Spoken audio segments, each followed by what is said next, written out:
Right. Inspector here. Inspector Reginald Spector from Scotland Yard. I'm here to investigate the murder of Lord Horatio Uptight. His name is actually much longer than that, but we haven't got all night. Lord Uptight was murdered at the Abbey by someone with a knife in the drawing room. Who did it? I haven't a clue. Sorry, but that's life. And when it comes to puzzles that boggle the brain, I intend to take a risk and strive for perfection. Yes, I intend to have a monopoly on this crime-solving operation. A trivial pursuit, you say? Not worth the trouble. Balderdash. All I need is the right stratego. Right. I arrived at the Abbey shortly after 5 p.m. I knew that was the time because I could count the slaps on the butler's face. The suspects were a shady lot.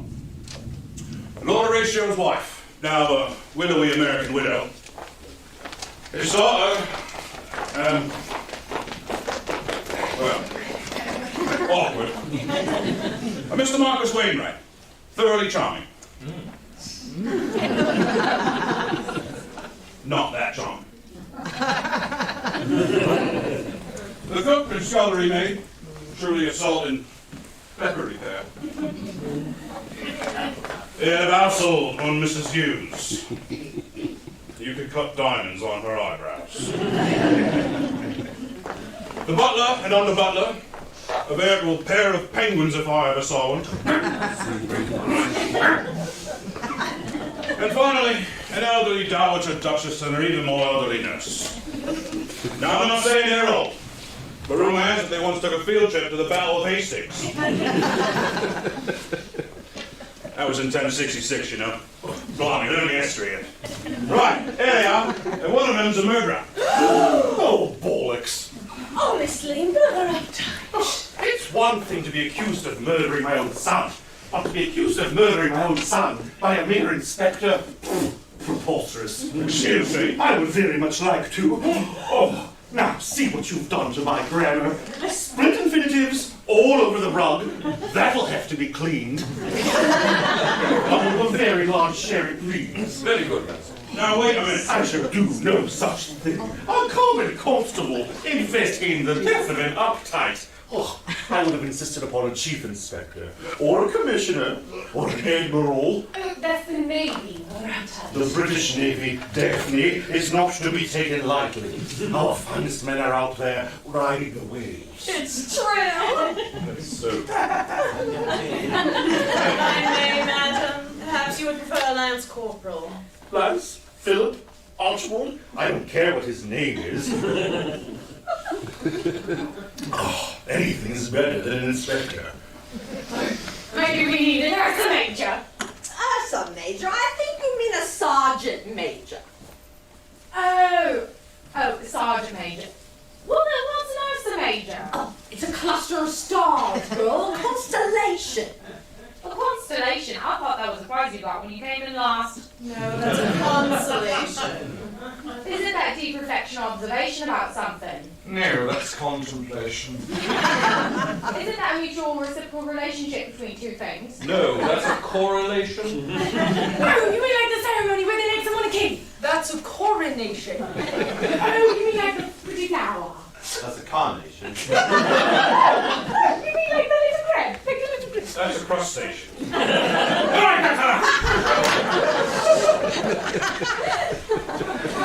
Let's get one thing clear. You're not getting a crustacean or a coronation or a carnation. You're getting an inspector. They know an inspector and I'm it. You will answer my questions. You will do what I tell you. Now let's stop snapping our heads around to see who's talking. I want everyone on that side of the room.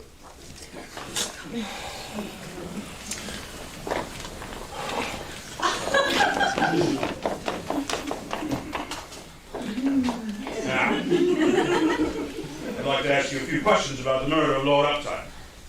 Who here saw his lordship prior to his death? And who here spoke with his lordship before his death?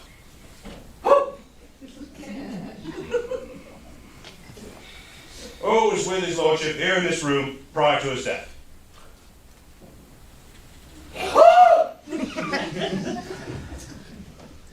What's your name? Nay, Bakersman, sir. Bakersman, sir. No. Not again. His name is Dennis Bakersman. He's new. Miss Bateman, it's very difficult for me to ask these questions. Will you keep making those faces? I'm sorry, sir, but it's Nurse Dunderby, sir. What's the matter with her? She keeps pinching my bum, sir.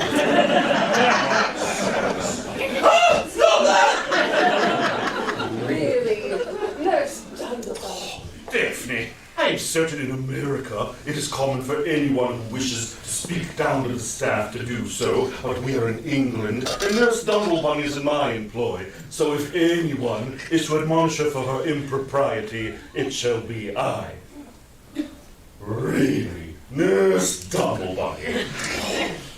Nurse Dunderby, change places with someone if you please.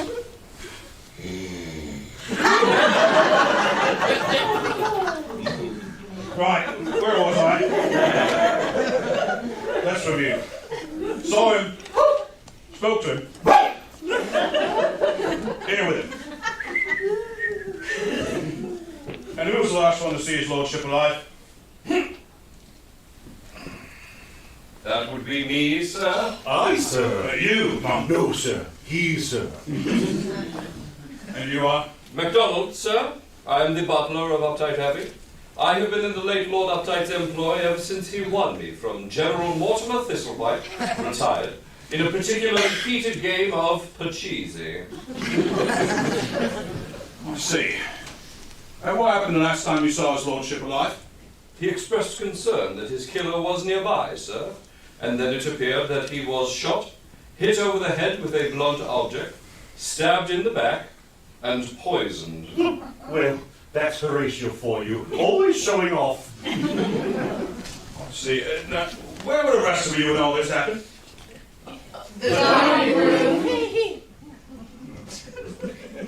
So, MacDonald, you were the only one with his lordship at the time of his death? It would appear so, sir. Well, if you ask me, we got our killer right here. I beg to differ, Inspector. The butler did it is such a trite solution. Certainly that's too cliché for an inspector of your caliber. Do you really think so? Indeed I do, sir. Don't you agree? Yes. Absolutely. Well, perhaps you're right. Perhaps I should go look for some clues?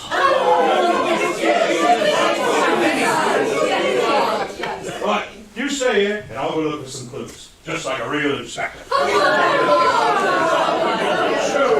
When you return, we'll tell you of all the reasons of wanting to kill father.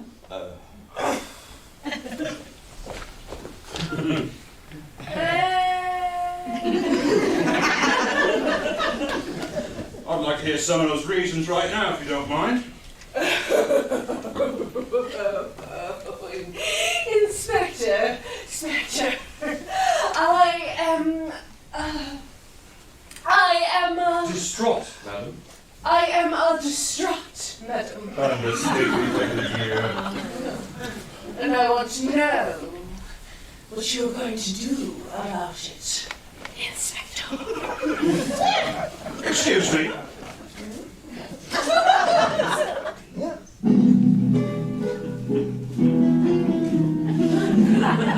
As you say, you are in charge. And I'm in charge. I'm the man in charge. But Inspector Horatio was my husband. And I'll do whatever it takes to capture his murder. Whatever it takes. Now I want you to go to the study and examine my dead husband's body thoroughly. Surely a big, strong, intelligent man such as yourself, with your bristling mustache and your rippling muscles and your dapper bowler cap. Be able to ascertain how he died, and more importantly, who killed him. As Lady of Uptight Abbey, I demand it. Withrow, I shall offer you another body to examine.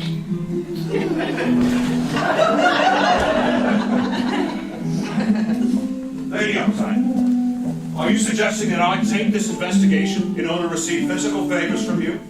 That I besmirch the good name of Scotland Yard and risk my position by turning a blind eye to your involvement in this crime?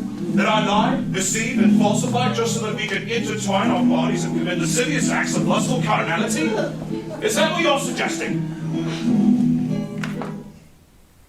No, of course not. Well, it's just a thought. I suppose I better go see the corpus delicti. Where is it? Him? It? In the study, over there. Way over there.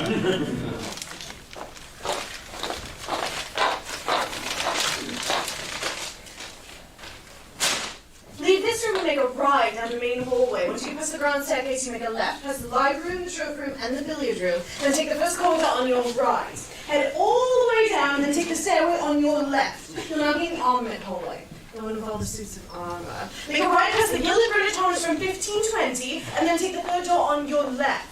This will lead you down a second set of stairs. Take these to the third landing and pass through the fifth door on your left. This is a shortcut. Now you can pass the French Wall, the Horatio, and the Bahrou, but if you go past the Hogarth, you've gone too far. It's the first door on your right that leads to the hallway that puts you in the study, which is the sixth door on your left. So, that way. Right. No one leaves this room.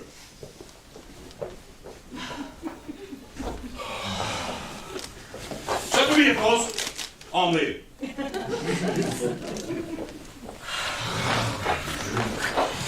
But I'll be back. You lot, just stay here.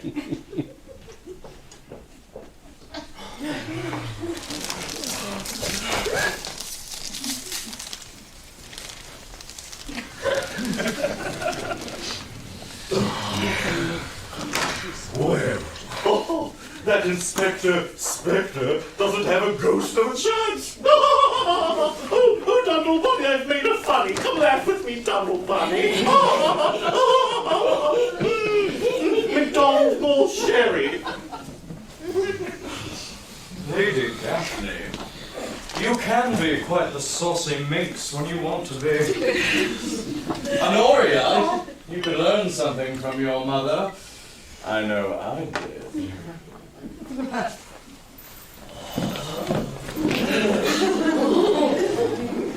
Yes. That was it. Mommy, that was inspiring and disturbing, but mostly disturbing. I was trying to create a diversion to get out here so we think. Oh, I totally agree with you, Daphne. Oh, thank you, Brother Uptight. Oh, my dear, there's no need for thanks. I'm sure it's not something that will happen frequently. But we really must conclude this nasty business on our own without the interference of Yotland Scar. Oh, I said Yotland Scar. Oh, my, the sherry is potent. So we must ferret out the killer. Oh, I like ferrets. Almost as much as I like But how are we to do that? I mean, it's not like somebody's going to open up and admit they murdered the master. I'll admit it.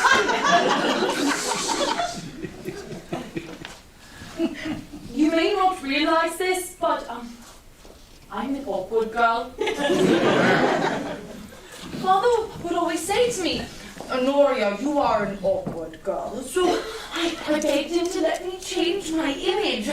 I wanted to use my inheritance to become something more, to become someone pretty, to be with the times. But he refused. He said, Honoria, the only thing worse than an awkward girl is a pretty awkward, girl.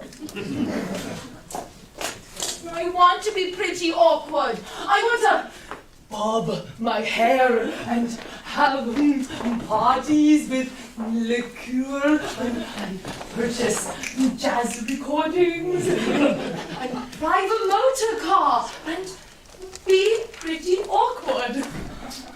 So I killed him for the money and the life I always dreamed.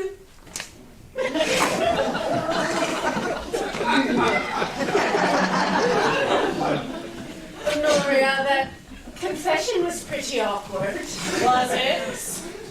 I would say the fruit doesn't fall far from the tree, Lady Daphne.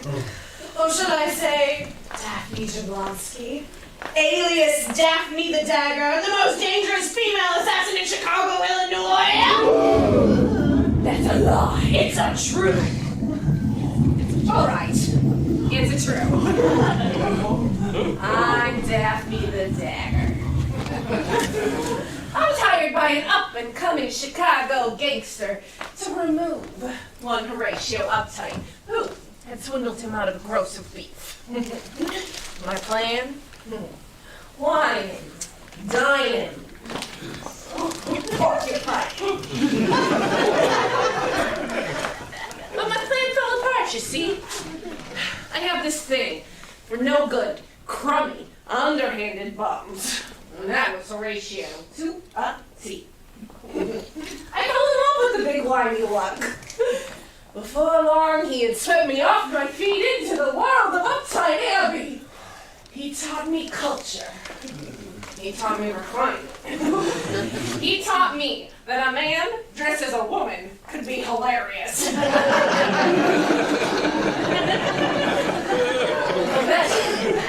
I discovered he had hired the same gangster to have me bumped off.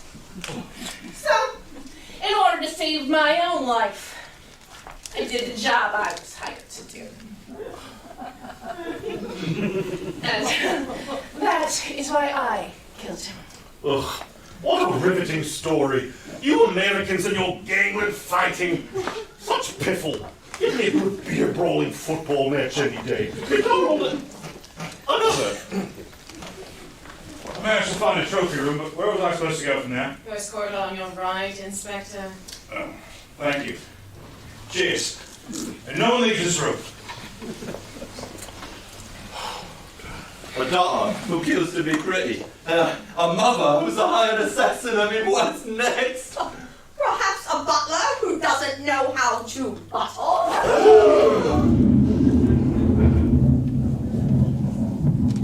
Do you mean Mr. Baker's men? Yes, Bahrou. What do you say, Miss Pancake? You haven't buttled a day in your life. And somehow you managed to get a job here at Uptight Abbey, number 4 on Great Britain's list of most eligible abbeys. Highly suspicious, if you ask me. Is it highly suspicious, may I ask? Oh, is it 1 o'clock already? All right, it's true. I'm not a very good butler. I never wanted to be one. But my father was a butler here at Uptight Abbey many years ago. He got fired for misplacing the fireplace tongs in this very drawing room. Fired on the spot for a simple mistake. My father pleaded for his job, and Lord Uptight was heartless. My poor father, raising 19 children on his own in a 2-room shack with a wooden leg. Now he was unemployed. Oh, that's terrible. That's so terrible. How long did your father work here? For an hour and a half. So that's why I decided to get a job here as a maid. Butler. A butler. Confront Lord Uptight, get my revenge, and my father's lost wages, no matter the cost, and that's why I killed him.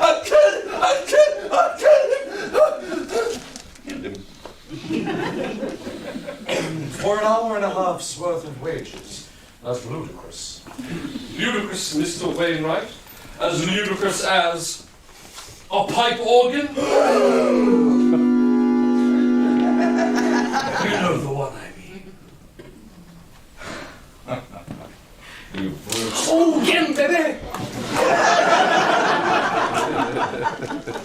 Yes, it's true. One of my many charity works was replacing the pipe organ at the Church of St. Broderick the Lackadaisical. I was in charge of installing the B-flat pipe. We'd never had one before. Fortunately, I was able to locate the exact pipe we needed in Dusselhausen-Spreckenpfeffer, a quaint little village in Germany. What was the name of that village? Dusselhausen-Spreckenpfeffer!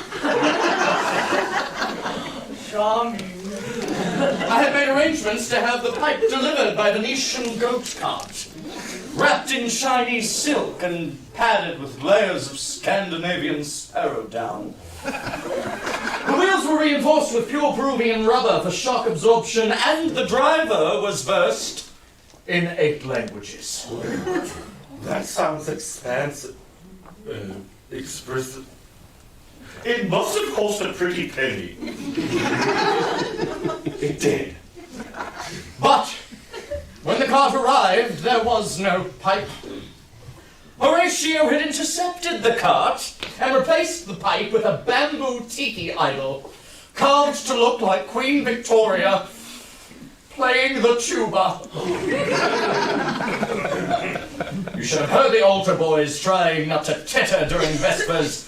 Those bitches. Horatio deprived the chapel of the music that I wanted to provide, just as he has deprived me of my rightful title to this abbey, and that is why I killed him. You know, Queen Victoria and I were sorority sisters. Could that woman put away the petty force? She'd be all like, we are not amused, but we could go for another tray of cheesecake. Such memories. Speaking of food, why don't we hear from the patty cakes?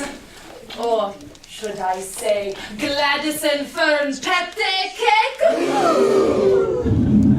We tried to hide it, but to all the world famous French chef Gladys patty cake, the toast of Paris, the crème de la crème of the kitchen.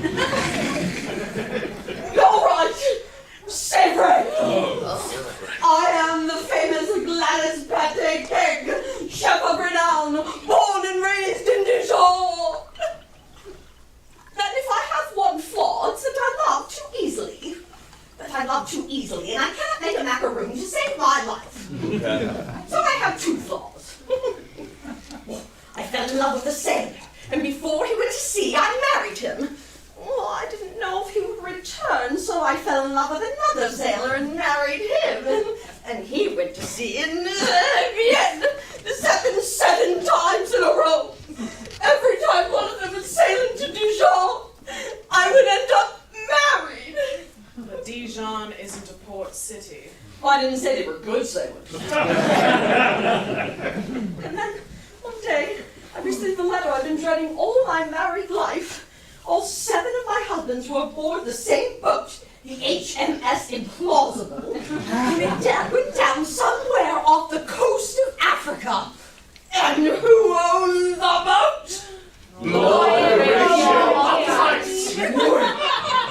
So I decided to come to London, seek out this Lord Uptight, become his cook, and slowly poison him at every meal. If I could avenge my husbands, that would be bigamy. More ways than one, Patty Kiddo. And then Lord Uptight fixed his eyes on my daughter Fern. Well, she is pretty. She is sweet. She is simple in the head. And I thought, well, he can't take her from me too. And that is why I killed him. Mother, what are you saying? We're French.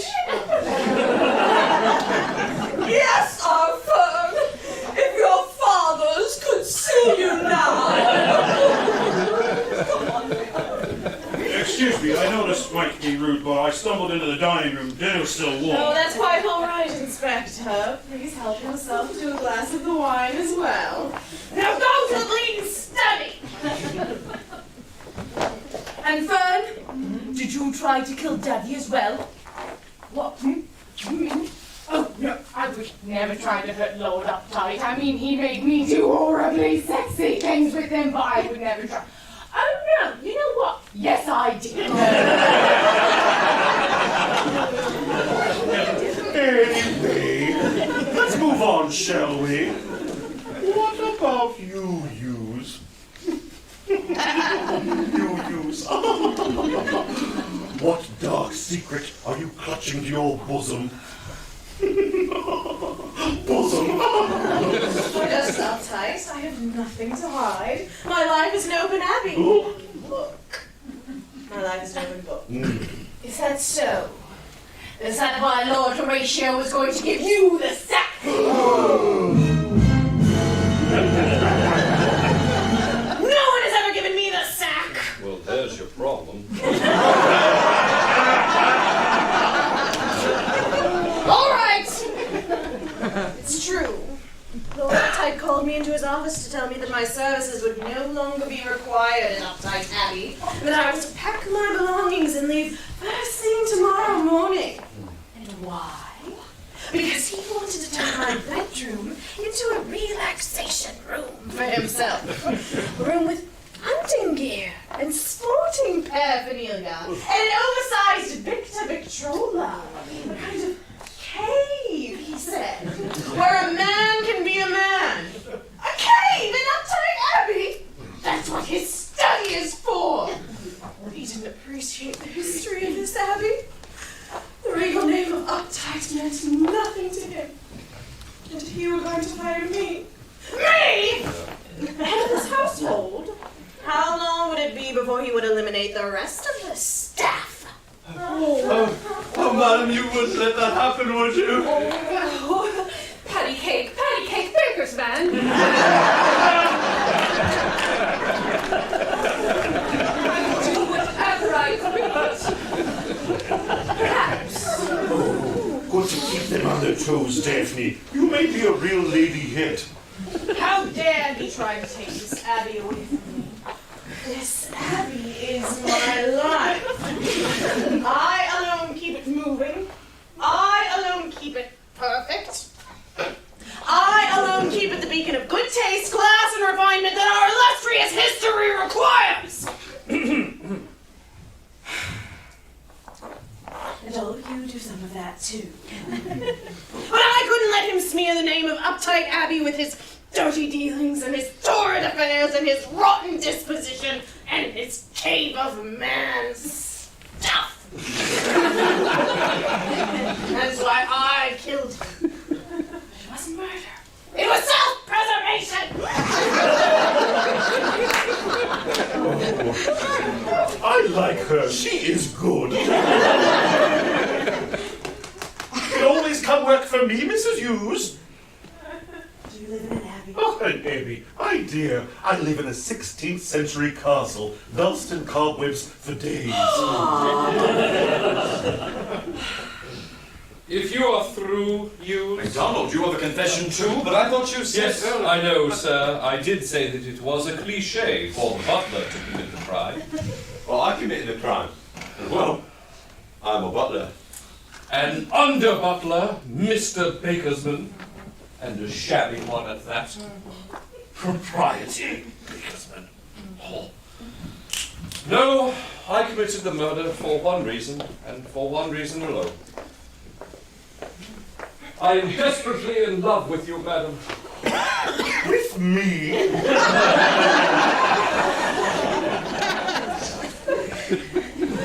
Begging your pardon, madam? With Lady Daphne. What? No gasps of astonishment? No. Well, frankly, we've all known you've loved her for some time now. I knew you, and I knew it about 2 days after I started. I'm as smart as a sack of wet kittens, and I knew it. I had absolutely no idea. Do you really? Oh, Daphne, Just when I think you're rising to the top, you turn out to be a Yankee Doodle. My days were filled with drudgery, setting out Lord Uptight's clothes, tying his shoes, planning his day, mixing his drinks, toting his golf clubs, watching him bathe, putting him to bed, singing him a lullaby. Life had barely any meaning. And then he brought home Lady Daphne, and the world became quite topsy-turvy in the most marvellous way. Lord Uptight never appreciated her. He never cared for what she did or what she said. He gave her polish and training, oh yes, but it was all for show. He only saw the rough and never saw the diamond that was already there. I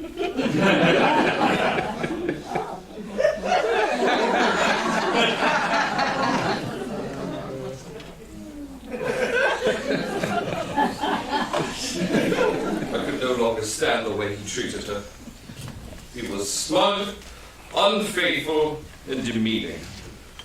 And so, in order to make our lives better, and in particular, to make her life better, I decided to murder his lordship at any cost. Oh, that's the sweetest thing I've ever heard. Thank you, madam. I hope that in time you will be able to overlook my lowly station and accept me as your own. It's all I've ever wanted. And that is why I came here. You mean you love her, even knowing she's a hired assassin? What can I say, Mrs. Pancake? I enjoy a bit of danger.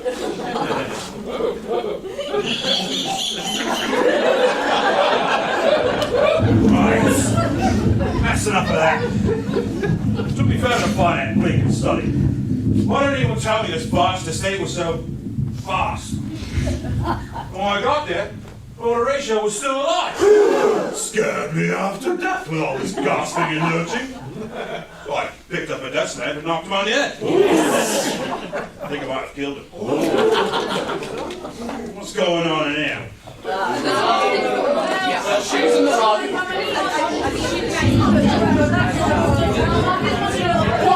Quiet, everyone! It wasn't me. I've had a moment of clarity. Quiet, you. Inspector Spectre, we have been reviewing the facts at hand and have come to one startling conclusion. When Lord Horatio was found murdered for the first time, and, well, then again for the second time, we never contacted the proper authorities. And then out of the blue, an inspector calls.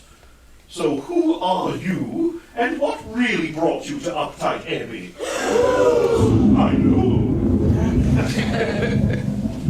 Right. I've had a personal grudge with Horatio Uptight that has tormented me since we were mere children. He stalked me, cheated me, short-cheated me, it made my life a veritable hell. Why, Mr. Wainwright talked about him being denied his right to the Abbey. Well, I've been denied the right to my entire life. You don't mean... Oh, yes, I do mean. I am not Inspector Reginald Spectre from Scotland Yard. I am Henry Cornelius Percy Montgomery Uptight II, the twin brother of Horatio Uptight.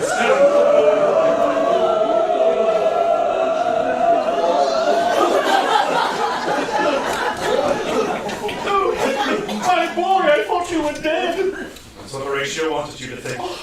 He was born nearly 1 minute before me and claimed that made him the true Lord Master of Uptight Abbey. I've been living in his shadows ever since, doing his dirty work. Well, I travelled to America to negotiate a mob contract on Lady Daphne's life. I spied on the members of the household staff and reported their missteps. I learned 8 languages just so that I could transport the practical joke by goat cart. Finally, he made me captain of the ill-fated HMS Impossible, which floundered off the coast of Africa.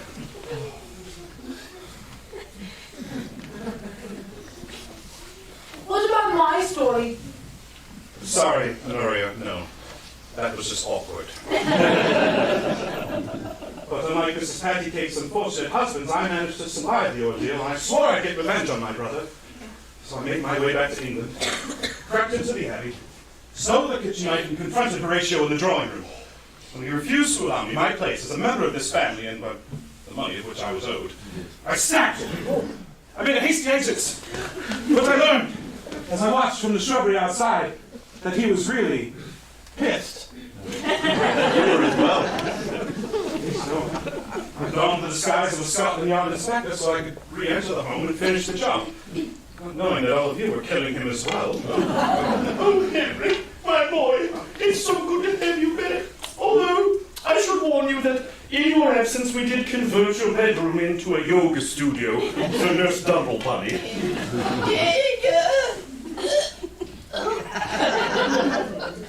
How truly amazing. So we all killed Horatio? It would appear so.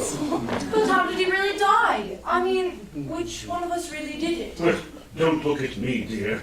Horatio was an unbearable prat, even as a child. But his bad behavior began earlier than you might think.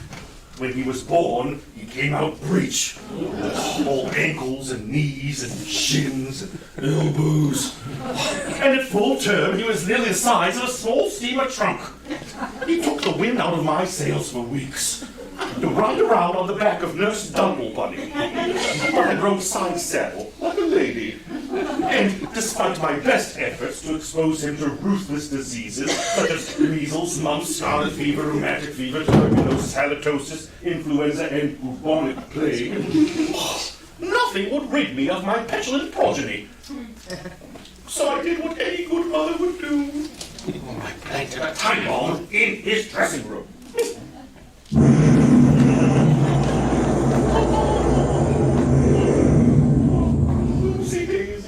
I thought I said it for 7 o'clock. If I may be so bold, madam, there is still one person from whom we have yet to hear. Nurse Dumblebunny, do you have something to add? Come now, Dumblebunny. If you have something to say on the matter, you had better spit it out.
She says she's not Nurse Agnes Dumblebunny, she's...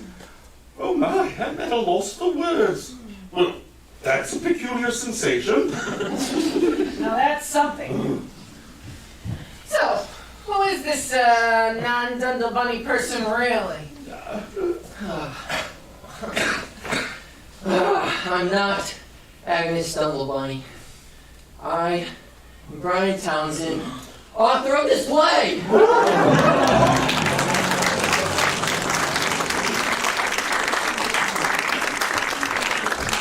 Did you say author of this play? Whatever do you mean? I mean, this piece of theater we're doing right here. I wrote it!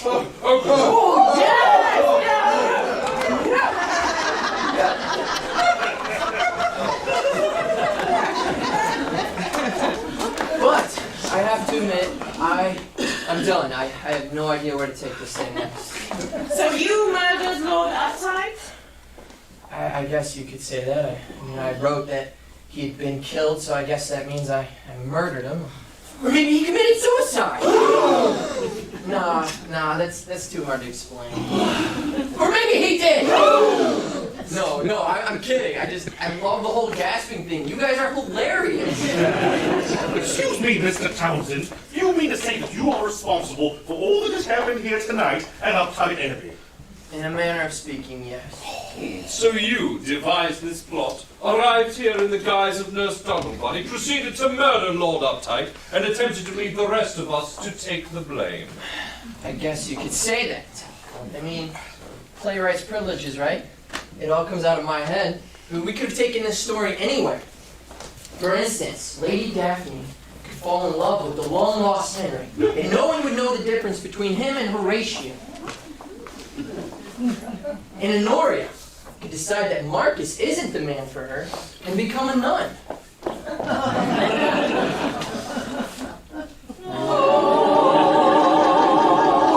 And Fern could get struck by lightning and suddenly become smart. The primary export of Bolivia is tin, to account to its abundance of cassiterite and a healthy mining industry. Oh, Fern! And Marcus could actually marry. Yes! Oh, let's say the Duchess.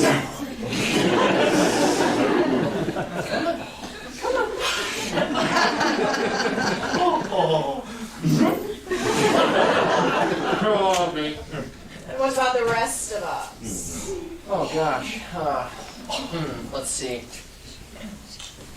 One day, MacDonald, Mrs. Hughes, and Bakers are out in the garden, and they discover a trove of Roman artifacts. They sell it to the British Museum and become wealthy in their own right. Oh, we are rich! We are rich! We are rich! Yes, it's all possible. But no, none of that happens. I'm sorry, I don't know how I want to end this. Guess I'm gonna have to mull it over. Creative process, you know. Sometimes you just have to walk away and let it sit. But I want to know what happens next. No, I do. You can't just leave us. Right, and he's not going to. Oh, stop it, Dutchie. Grab him, Mr. Bakersman. No, wait a minute. What do you think you're doing? You can't keep me here. You can't leave us hanging, waiting for the rest of our stories to be told. And besides, you're the killer. The women in the crime. Not to mention all of that atrocious grammar, and I think he's an American! Henry! Ow! Why did I write you so strong? Brian Townsend, I hereby arrest you for the murder of Lord Horatio Uptight. Wait! What? I have one last request. One last hope for us all. I think I know how to end this. And what is that? Blackout. Oh!